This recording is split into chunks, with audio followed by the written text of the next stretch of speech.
सुरभि सिंह, प्रयागराज में भी एक छोटा सा गांव है पीपल गांव, जहां से मैं बिलोंग करती हूँ।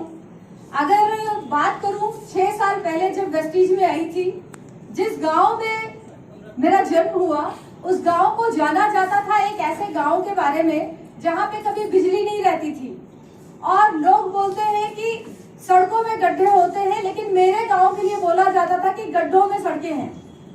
ऐसा खतरनाक गांव था। लड़कियों के लिए एक लाइफ होती थी, उनको हाई स्कूल इंटर पढ़ाओ और उसके बाद उनकी शादी करो। इसके अलावा लड़कियों का कोई करियर या कोई फ्यूचर नहीं था। मैंने जब इस इंडस्ट्री में कदम रखा था, उस समय आसपास एक भी ऐसी फीमेल अचीवर नहीं थी जिनको देखकर मुझे इंस्पिरेशन मिलती और मैं सोचती कि मुझे ऐसा बनना है। Not a single one. मैं बहुत ही ज्यादा थैंकफुल हूँ सबसे पहले अपने पापा के लिए। आज फादर्स डे है और मैं चाहूंगी एक बार जोरदार आप लोग उनको निकालें,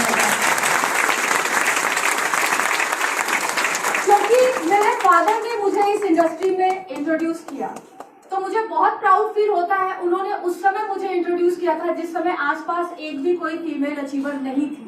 उनके पास एक बहुत बड़ा विजन था। आज ऐसे कितने फादर हैं जो अपनी बेटियों को इस इंडस्ट्री में लॉन्च करना चाहेंगे?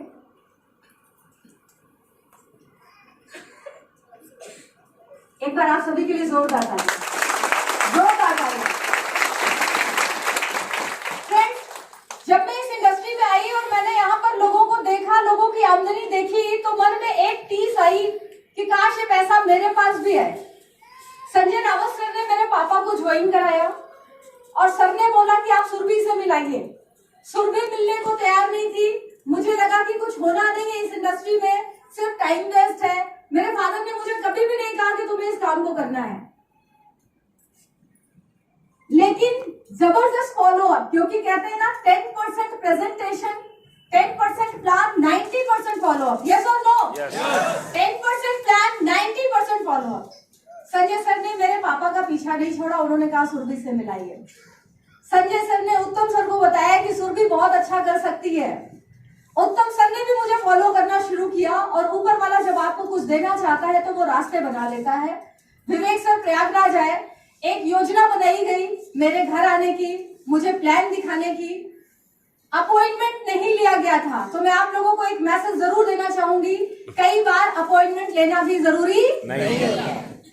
अगर मुझसे अपॉइंटमेंट लेके मिलने की बात होती तो शायद कभी नहीं मिलती।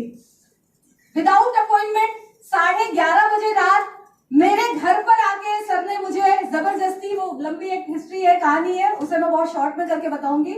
जब मैंने प्लान को देखा, मुझे बात समझ में आई कि अगर इस प्लेटफॉर्म पे मेहनत करेंगे तो पैसे आएंगे। पहला पे आउट था 827 रुपए का, हाईएस्ट पे आउट लिया है 4 लाख, एक महीने का। स्कूटी खरीदी थी, पूरे पैसे नहीं थे, पैसे उधार लेके पहली बार स्कूटी खरीदी थी। बहुत शौक था स्कूटी से चलने का, खरीद तो लिया था, लेकिन तेल डलाने के पैसे नहीं थे। स्कूटी को सजा के, संवार के, सुंदर सा करके, बहुत सारा उसमें जो सिक्योरिटी के लिए लगाते हैं, क्या बोलते हैं, कौन सा गार्ड होता है, सिक्योरिटी गार्ड जो लगाते हैं, लेग गार्ड, अच्छा सिक्योरिटी गार्ड होता है। अब वो सारा लगा के मैंने घर पे स्कूटी को खड़ा कर दिया। उसको लेकर नहीं जाती थी, चाबी खुद लेकर जाती थी कि मैं नहीं चलाऊंगी तो दूसरा भी नहीं चलाएगा। पापा को बोला कि एक चाबी पापा के पास, एक चाबी मेरे पास। रास्ते में लोग पूछते थे, मैडम स्कूटी? सुरभि स्कूटी से नहीं, टैक्सी में। मैंने कहा सर सर्विसिंग पे गई है। फिर हफ्ते भर बाद कोई मिल जाए, कहाँ है स्कूटी? सर्विसिंग पे गई है।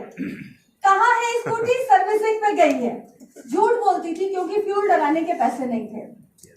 वेस्टीज ने क्या कमाल किया, जिस लड़की के पास स्कूटी में फ्यूल डलाने के पैसे नहीं थे, उसे पहली ही बार में, पहले ही साल में पहली कार दे दी, टाटा बोर्ड 7,14,000। उसने मुझे गाड़ी की चाबी दी, सुरभि ले जाओ। मैंने कहा सर पहले कंफर्म करो, वापस तो नहीं मांगेंगे। मुझे बिल्कुल भरोसा नहीं था कि ये कार मेरी हो चुकी है। जब वो गाड़ी शोरूम से बाहर निकली, गौरव सर को कार चलानी आती थी, गौरव सर मेरे साथ थे, उन्होंने मुझे जोर से हक किया। गाड़ी हम लोग शोरूम के बाहर जैसे ही लेके निकले और उन्होंने एक बात बोली, उन्होंने कहा आज तुमने वो काम किया है जो काम मैं कभी जीवन में नहीं कर पाया। क्योंकि मैंने कारें तो कई खरीदी, लेकिन सेकंड हैंड खरीदी। हमारे घर में सेकंड हैंड कार तो थी, लेकिन न्यू ब्रांड कार कोई भी नहीं थी। और फिर शुरुआत हुई कारों के कारवां की। पहली कार टाटा बोर्ड, दूसरी i20, तीसरी सियाज, चौथी ऑडी A3, पांचवी फॉर्च्यूनर। 5 कार्स। तो फ्रेंड्स, वेस्टीज एक ऐसा प्लेटफॉर्म है जो जीरो को हीरो बनाता है। जीरो को हीरो बनाने की फैक्ट्री है वेस्टीज। ये एक ऐसी फैक्ट्री है, इसमें जीरो को भर्ती करो, उधर से हीरो बन के निकलते हैं। आप लोग को ऐसा लग रहा है? ये कितने लोग टाई सूट लगा के घर से निकला करते थे गर्मियों में भी? कोई नहीं। वेस्टीज के पहले कोई नहीं निकलते थे? यस और नो? हीरो बनने की शुरुआत हो चुकी है। बन रहे हैं, बहुत सारे लोग हीरो बनते जा रहे हैं। एक काम करना होगा, आनंद जी ने एक ही मैसेज देने के लिए बोला है, टिके रहना। अंगद की तरह अगर आपने पैर जमा दिए, आप टिके रहे, तो इस प्लेटफॉर्म की सारी सफलता आपके पास होगी friends. Thank you so much.